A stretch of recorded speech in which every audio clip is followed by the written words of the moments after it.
Good morning, everybody, and happy Monday. For today, our topic that we're going to talk about is goal setting. So I thought we'd start with a really strong Zig Zigler quote here.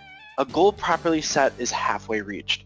That is extremely accurate, especially with open enrollment, knowing that this is going to be our busiest time of the year to knock out as much work as physically possible, but how do we do it smarter, not harder? One of the ways to do it at the very beginning is to set proper goals for ourselves. So I know this seems kind of obvious working in sales, and I bet a lot of you do that. My sales team members in the past that I have worked with, I've had sales teams, I've been a sales leader myself. Either they didn't have goals or had really poorly developed goals, and people with effective goals are extremely more successful than those that don't. I'm a huge fan of goal setting. I do it for myself. Actually, I do small goals every day. I do weekly, monthly, and yearly goals, and it's one of the first things I look at when I'm working one-on-one with salespeople. I want to see your goals and I want to see where they are. First, let's play the numbers game. Numbers work for most people. So first off, it states that 83% of people have no goals. How can you have no goals, right? How are you supposed to know where you're going or at least plan for the future with no goals? Goals I would compare to a builder and an architect. Not having goals is like trying to build a house without plans, honestly. Yes, enough work, you will eventually get there. I guarantee if we give everybody the right supplies, the right tools, and set you down on a plot of land, you'll be able to build a house. It may not be done right, and you probably won't have the desired outcome, but it's doable, and it'll probably take 400 times as long. 14% of people have goals in their head, meaning they have an idea of where they want to go or what they want to do. The people who keep goals in their head are 10 times as successful as those with no goals. Just by planning it out, by just thinking about it, they are 10 times more successful. Kind of shows the power of goals right there. Those that write it down are 30 times more successful than those without goals. By having a well-developed plan on where you want to go or what you want to do, you could be 30 times more successful.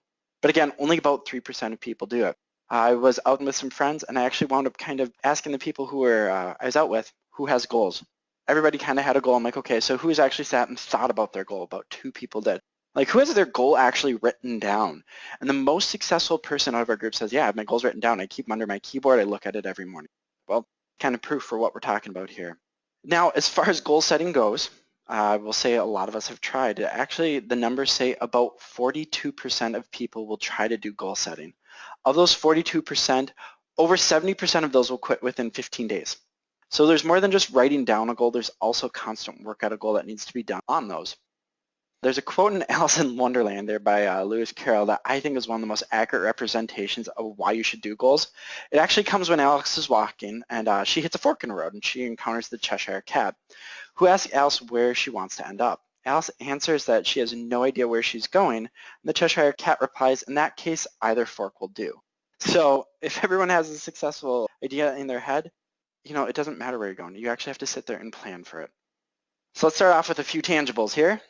There are 5 steps in designing your goal we'll start about. And that's something you're going to have to do is write it down, keep it close to you. The first thing is the goal has to be specific. You want to get specific about your goals. You need to know the who, the what, the when, the where, and the why. The goal setting, do everything in present tense. So I will, I am, I want. While you're doing this, state it like you already have achieved it. So I will make $100,000 this year, or I will sell 2 policies a day during open enrollment. Keep that in mind. If you throw out something like, I want more money, not going to be powerful enough. You need to give yourself specifics. Again, if you keep the goal just vague and non-tangible, you're wasting your time. You're absolutely wasting your time. So keep the goal specific, especially with open enrollment. If right now you are selling 2 policies a week, know that we are going to have a huge uptick as far as it goes in volume. So if it's 2 a week, try to set your goal for 1 a day. Double what your goal is right now. Also keep in mind that with major medicals, they are just the driver for policies. Yes, they're out there. Yes, that's what your client needs, but they're not going to be able to pay for it. So when you say specific, I would keep in mind that you want to set a goal for your major medical, and I'd probably do 2.5 times of what you do now in sales, but you also want to add a specific goal for ancillary.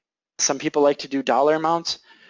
I'm more of a raw numbers kind of guy, like, hey, you know what, with every major medical that I'm going to sell, I'll make sure that they have 2 ancillary products, so an accident in a dental or critical illness in a dental, so I'm helping my client to the best of my ability. The second is measurable. It's kind of two-sided really. What success is. All goals need an action and knowing that, yes, you want to make $100,000 is measurable, but also by doing what? What will you do differently to achieve these goals?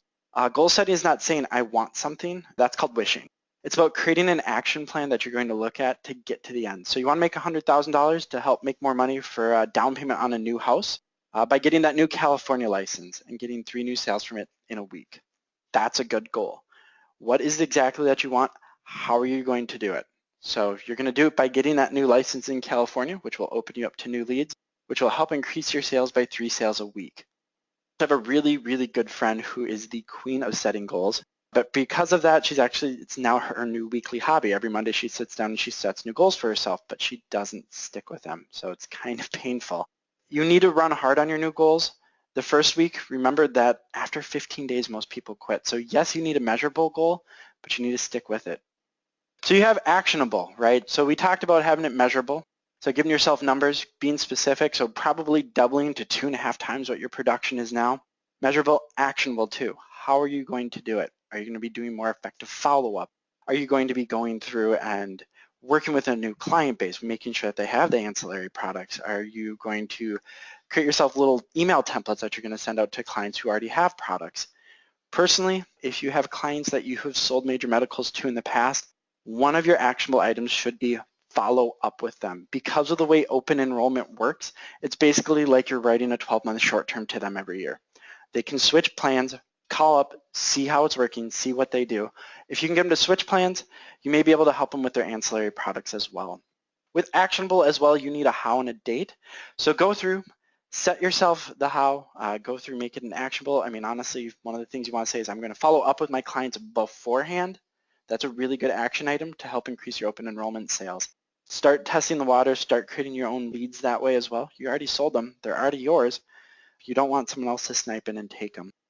You want them to be relevant as well. So really it's specific, measurable, actionable, relevant, especially with open enrollment. I mean, yes, you're still going to be selling a ton of short-term, but how are they relevant to what you want to do? What products are going to help you get to where you want to go? What major medical carriers do you need to be appointed with? The nice thing about if you set your goal now, we still have time to go through and make sure that you have all your appointments you need by November 1st. So make it relevant to you, to what you want to do. And the last one is make it timed, which is particularly important.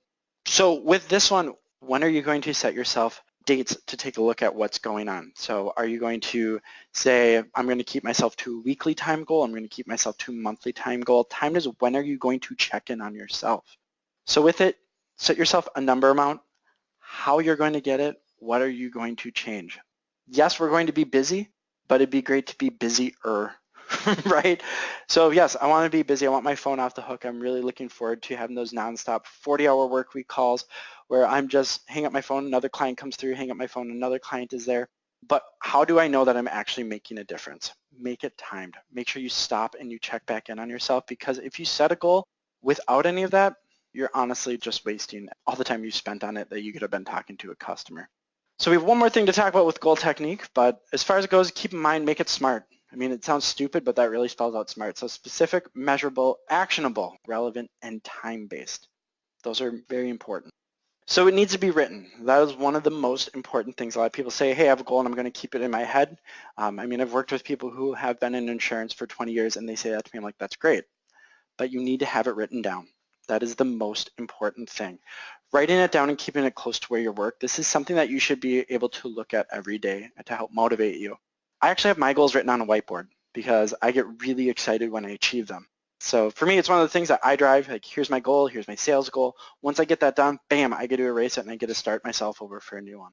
Keep it to yourself. I'm in my office, so I can easily keep it to myself. So psychologically, it's proven that if you keep your goals specifics to yourself, you're willing to work harder to prove it to yourself. I know it's kind of odd. I'm not saying don't share it with a loved one. I'm not saying don't sit down with your husband, wife, SO, whoever you have there. But it shouldn't be something that you're going to trump around the world, honestly. So keep it written. Keep it to yourself. I told you we have one guy I know that keeps it under his keyboard. He's extremely, extremely successful. I keep mine on a whiteboard. That way it's kind of in front of my face and I can adjust it if I need to. Another thing that I suggest doing with goal setting, especially for open enrollment, because honestly you're going to be burning the midnight oil, put a picture of why you sell. A lot of us are visual. And a lot of us in sales is visual. So if it's that new house, put a picture of a nicer house than what you have now.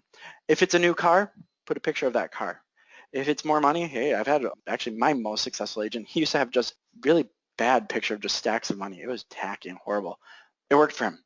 A lot of people too, what they would do is they'd actually make it a background on their computer, keep it clean, especially if you're going to be working face-to-face with clients. You can have that picture of the new house. You just say, hey, you know what, that's my goal. I just want a new house. So picture of why you sell, keep it written down, try to keep it to yourself if possible. And the last thing is monitor and adjust as you need. I had one sales agent. He was really, really great at what he did, but once he hit his goal, he just stopped. That makes no sense.